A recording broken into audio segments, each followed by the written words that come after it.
السلام عليكم ورحمة الله وبركاته. والشمار كفوني جالتمتو تافي كبجمتو تومتو رومو جرجرتو بكم سنجرتانتي نجاها في كبجان كن سنبرا جراتو جهر اللي مشابه بريدا مشا جايبا كبدي سني دفجرا أكا جالتن أبدي كبا نمون جالتن كيسان ندوبسو هنران فاتنا وروني عرواتاتن أسمان سبسكرايب قودا أكا فيديو مببريدان أنقاد إسو سنبرا قوجتشا وروني معاملاتاتن أمويو لايك أسون قد إمبر هندربنا ريوتا كيسان رات شير قودا أكا نمون نبرا اللي بتاتو جتشا ريوتا كيسان رات شير قودا سننجدا مشابه بريدا كنك أبدي سني دفجرا akkina fakkaata amma immoo gara gatii isaatii fi meeshaa isin mul'isuutti socho'aa jechuudha. Viidiyoo fi waraabaa jira waan ta'eef isinitti yoo mul'atu baate dhiifama narraa ta'a hanga danda'in akka isinitti mul'atutti isiniif waraabaa meeshaaleen keenya meeshaa babbareedduu meeshaa orijinaalidha.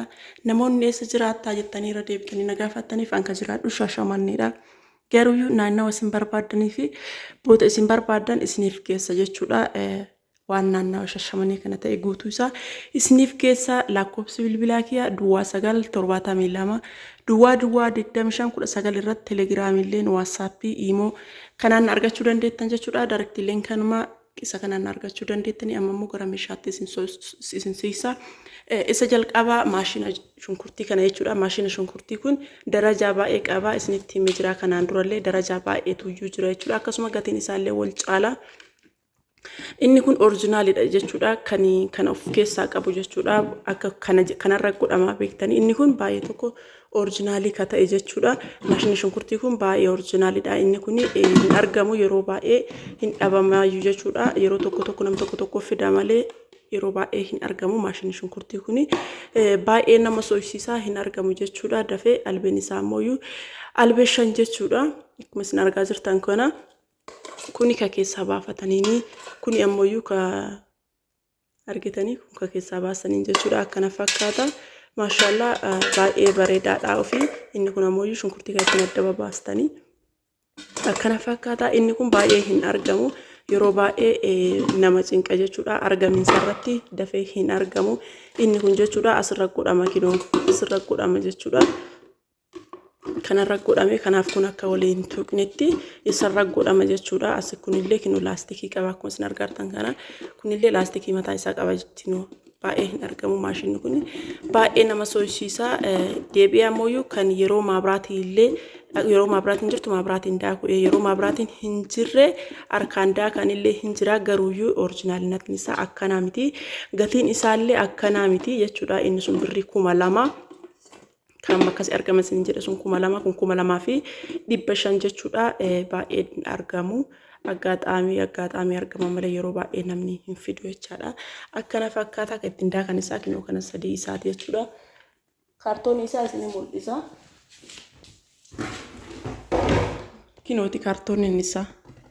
Kaartoonii isaa akkana fakkaata jechuudha. Maashinni shunkurtii kun 4000 dhiifa manarraa ta'a 2500 jechuudha. 4000 jedhee dhiifa manarraa ta'a 2500 meeshaa biraa waan himaaru natti fakkaate dhiifa manarraa ta'ati 2500 jechuudha. Maashinni shunkurtii kun akkana fakkaata. Inni biraa ammoo saanii woxiiti. Saanii woxiituun maashaallah hin bareeddi jechuudha. Miilli isii jalli akka isin argaa jirtan kana jira akka rakabotiiti jechuudha. Akkana fakkaatti saanii woxii kana namoonni jaalatan yoo jiraattan bitachuu hin irraanfatina. Saanii woxiituun bareedduudha jechuudha. Akkuma isin argitan kana jirti. Gatiin isiillee birrii 1800 jechuudha. Akkana jirti. Inni biraa ammoo saanii giloobaalidha. Saaniin giloobaaliin akkuma isin argitan kana bareeda jechuudha. Namoonni baay'een mircaa keetiin filannoo keetiin nu bitoo jedhan an adii kana bitaa maaliif jennaan adii kanatu irra natti tola. Booraanillee hin jira garuu irrumayyuu caalaa ka bareedu adii kana jechuudha. Inni ammoo firee meeqa namoonni jettanii namni baay'een hin gaafattanii inni firee 5 jechuudha. Akkana fakkaata kinoo kidaaniin isaa kuwwa sibiilli irratti hin galle ka sibiilli irra gale akkana fakkaata. Kun kurree isaati jechuudha. Kurreen isaa akkana fakkaata. Baay'ee bareedaadha. Kun ammoo kaawwan irra akka galu jechaadha. Kun macarrashaa isaa irra xiqqaati. Saaniin giloobaaliin kun 4000 fi birrii 800 jechuudha. Akkana fakkaata. maashaallah baay'ee bareedaadha. Namoonni bitachuu barbaadan bitachuun irraanfatinaa isiniin jedha. Akkana darajaa xiqqaan irra guddaatiin jira. Inni ammoo jechuudha tokkoffaa fi lammaffaan hin jiru. Inni tokkoma jechuudha. Hunduuyyuu tokkuma namoonni akkasii gaafatanii fi gatiin isaa ammoo birrii 4,800 jechuudha. Inni biraa ammoo tirii abbaa sadiiti. Tiriin abbaa sadii kun akkanatti tun namoota irra xiqqeeshooti. Kun jiddu galeessaa kun ammoo irra caalu jechaadha. Akkana fakkaata namoonni bitachuu barbaadan inni kunillee birrii 1,500 jechuudha. Birrii 1,500. Inni biraa ammoo kamararraayyuu namni baay'een jaalate irra deddeebi'amee bitamaa jiru saanii kana. Inni kun burcuqqoo kana. Burcuqqoon kun maalis akka maayikaati malee burcuqqoo xaarmusii illee miti jechuudha. Laastikii illee miti akka argaartaniimi akka maayikaati jechuudha. Namni beektaniif akka maayikaati. Jookiin isaayyuu ammoo kana baay'ee tokko bareeda. Akkanatti kaameraa irratti irra jechuudha. Yoo bira gahanii biratti irra bareeda jechuudha. Baay'ee tokko bareeda inni sun. Baay'ee tokko bareeda namni baay'een jaalate isuma bitataa jira jechuudha. Akkuma isin argitan kana jira. Namoonni bitachuu barbaadan bitadhaa isiniin jedha. Ammayyuu ajaja baay'ee qaba. Isa kanaan nama baay'eetu ajajatee jira. Nama baay'eetu jaallatee jira jechuudha. Kanaan lammaffaa bitee garuuyyuu namni hedduun isuma jaallatee isuma irra deddeebi'ee ajajataa jira. Ajaja hedduu qaba jechuudha. Isa kanaan isinillee yoo barbaadan bitachuu hin irraanfatinaa. Jookiin isaa akkana fakkaata baay'ee tokko bareeda jechuudha. Kama yeroo qophii garagaraatiif ittiin dhugan jechuudha. Baay'ee tokko bareeda. Namoonni soomnillee dhiyaateera, ramadaanillee dhiyaateera, maatii keessanillee sapiraayizii godhuu dandeettan bitachuu hin dandeettan jechuudha. Wantoota barbaadan meeshaa qofa osoo hin taane wantoota akka nyaatamurraa timirarraa ta'ee wantoota mana nyaatamu barbaree shiroo waan garagaraa irraa barbaadan biteellee daasisee isiniif geessa jechuudha. Jiraa isaa isinii bitee daasisee isiniif geessaa yoo barbaadan ammoo kaddaa akkame baaltinarra gurguramullee hin jira. Isa san isiniif geessaa shiroo irraa barbaadanii barbaree irraa barbaadanii wantoota barbaadan irraa bunarraa sukkaararraa wantoota akka misiraa keekii waan barbaadan irraa qincee irraa barbaadanii waan barbaadan maatii keessan sapiraayizii godhuu dandeettan jechuudha. Inni kun gatiin isaa birrii 3,000. Inni biraa ammoo maashina juusiiti. Maashinni juusii inni kun yeroo baay'ee hin argamu jedhee isinitti himee jira. Kana wajjin lammaffaa bitee garuuyyuu ajaja sadaffaa isaa ajaja biraa hin qaba jechuudha. Har'allee sadaffaa isaa ajaja biraa hin qaba. Akkana fakkaata jechuudha. Inni kana namoonni bitachuu barbaadan saachiin kun hin argamu jechuudha. Inni kun saachiin maashinni shaal saachii jedhamu tokkoffaadha isiniin jedhee jira garuuyyuu jechuudha. Inni kun kan Dubaayiiti jechuudha. Argaartanii kan Dubaayiiti. Namoonni bitachuu barbaadan daftanii bitachuu hin dandeettanii. Meeshaan gatiin isaa baay'ee dabalaa jira jechuudha. Daddafaati. Warroonni bitachuu barbaadan dafaatii bitadhaa isiniin jedha. Akkana fakkaataa jookii lama qabaa hin beektan jedhee yaada. Akkana fakkaataa kun jookii kamaayii kaasan jechuudha. Inni biraa ammoo kun motora isaati kan inni jalaan daakamu jechuudha. Inni biraa ammoo kun kan xaarmusiisan jechuudha. Argaartanii isa kan xaarmusiisan jechuudha. Inni kun kan bunaallee asuma keessan jira jechuudha. Kinooti.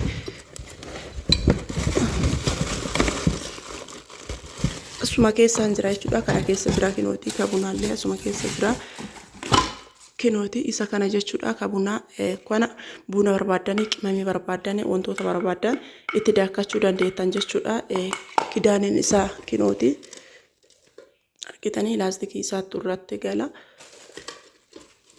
Kinooti kurreen isaa kinoo kana jechuudha. Kun laastikiin kan irra galu jechuudha. Namoonni bitachuu barbaadan bitadhaa isiniin jedha. As keessatti bunallee qimamii garagaraallee isinii daakuu dandeetti jechuudha. Tuni akkuma isin argaa jirtan kun buna yeroo dhaabaa tokko hin gaha jechuudha. Akkana fakkaata. Namoonni bitachuu barbaadan daddafaatii bitadhaa isiniin jedha. Gatii isaallee akkuma isin beektanii birrii 4,000 jechuudha. Gatiin isaa birrii 4,000. Akkana fakkaata. Namoonni bitachuu barbaadan daddafaatii bitadhaa isiniin jedha. Inni biraa ammoo maashina bunaati. Maashina bunaa kun darajaa qaba isiniin jedhee jira. Inni kun tokkoffaadhaan jechuudha. Akkuma isin argaa jirtan kana tokkoffaadhaan abbaa giraama 100 jechuudha. Abbaa giraama 100 namoonni bitachuu barbaadan daddafaa bitadhaa isiniin jedha. Gatiin isaallee birrii 2,500.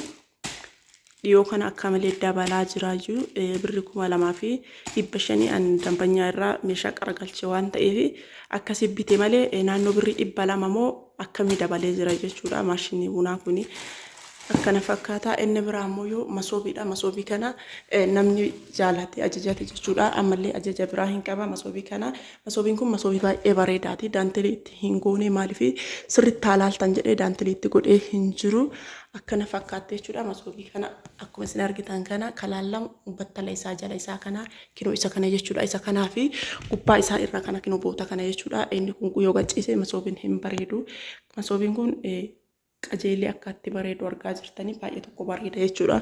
Garaan isii keessa akkana fakkaata jechuudha. Masoobii kana namni jaalattan yoo jiraattan bitachuu hin dandeettan jechuudha. Argaa jirtanii masoobii kana akkuma gaafa duraa bite san akkuma jalqabe bite san bite jechuudha. Baay'ee tokko bareeddi. Masa warqii ammoo micettiin kirriidhaan barbaaddi. Kirriidhaan barbaaddi kirriidhaan na ajaji jettee jirti. Yoo kirriidhaan dhabde kaanuma itti na dabaltaa jettee jirti. Kirriidhaan gaafadhee fi jira kirriidhaan bituufiif jechuudha. Isa masoobiin akkana fakkaatti. Gatiin isiillee birrii 3,000 jechuudha. Akkuma isin beektanii yoo barbaadan daantelii irratti godhee isinitti mul'isa jechuudha. Adiidhaan daantelii isin adiidhaan barbaadde isin bifa barbaadaniin ajajachuu dandeettanii. Barbaadan buleedhaan barbaadan ammoo rooziidhaan kararii barbaadanii jechuudha. Kararii isinitti toleen diimaadhaan barbaadanii kararii barbaadaniin ajajachuu hin dandeettan jechuudha. Akkana fakkaataa. Masoobiin keenya baay'ee bareedaadha jechuudha. Harki kiyyana tokkochaa dhiifa manarraa ta'aati. Daantelii yoo itti godhan akkana jira jechuudha. Inni biraa ammoo masoobii daabbooti jechuudha. Masoobii daabboo kinoo ishii kana akkuma isin argitan kana masoobiin daabboollee hin bareedde jechuudha. Baay'ee bareeddi. Akkuma isin argitan kana jirti isiillee kinooti baay'ee bareeddi isiillee. Gatiin isiillee birrii 2,000 fi dhiifa manarraa ta'a birrii 1,000 fi 700 jechuudha. Isiillee birrii 1,000 fi 700 akkana fakkaatti. Akkuma isin argitan kana jirti baay'ee takka bareeddi. Kabiddeena 3,000 isiniin jedhee jira. Indoo gongorinaati kun ammoo 1,000 fi birrii 700 jechuudha. Qufanna qabee jira. Inni biraa ammoo safeedidha. Safeediin kuni kabiddeena irraa baafatanii jechuudha. Biddeena qofaa miti. Wantoota barbaadaniif itti fayyadamuu dandeettanii. Maashaallah baay'ee bareeddi jechuudha. Tun ammoo ka daabbooti. Daabboo yeroo boota garaagaraa deemtaniif irra kaanii ka deemanii jechuudha. Lachiyyuu birrii 400 jechuudha. Akkana fakkaatanii. Inni biraa ammoo makarattafaadha. Makarattafaan guddaadha akkuma isin argaa jirtan kana. Akkana jira jechuudha. Gatiin isaa ammoo birrii 450 jechuudha. Akkuma isin argaa jirtan kana.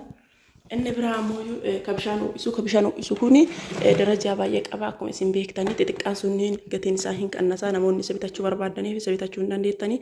Inni kun baay'ee orjinaaliidha. Akkasuma gatiin isaallee hin dabala jechuudha. Akkuma isin argaa jirtan kana birrii 1,000 fi 800 uma tokkoyyuu ani meeshaa takka irratti wanti isin dabaladhu hin jiru.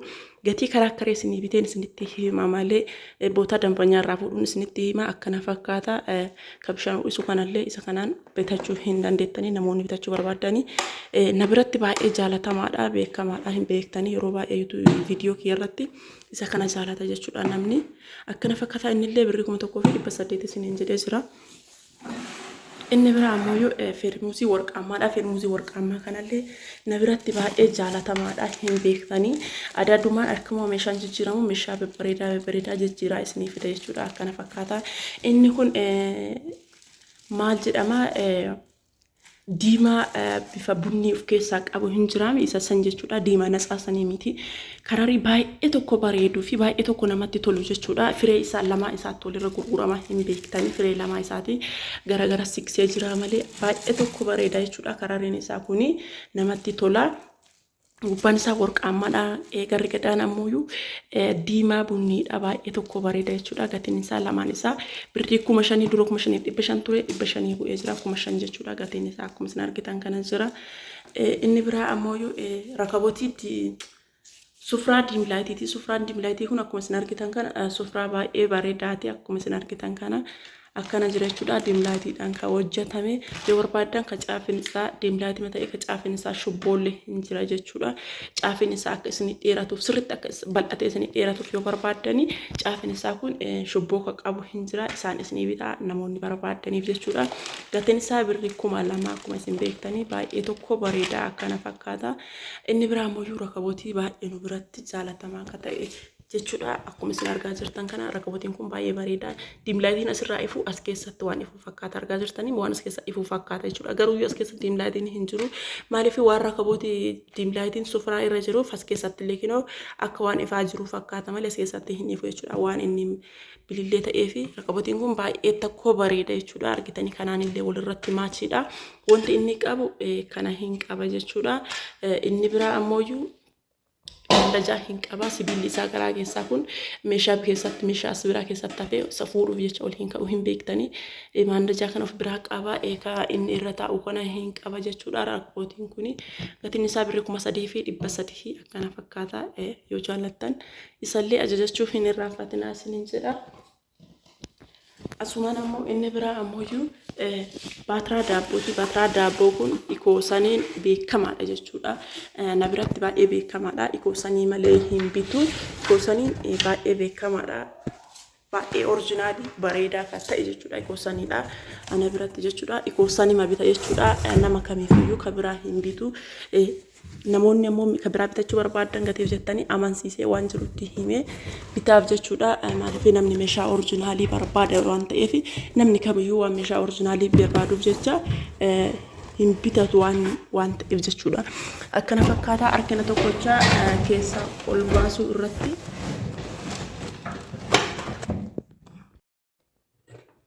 akkana fakkaataa keessaa ol baasuu isa jechuudha. Harka waan tokkocha ta'ee fi ifa mana baay'aati.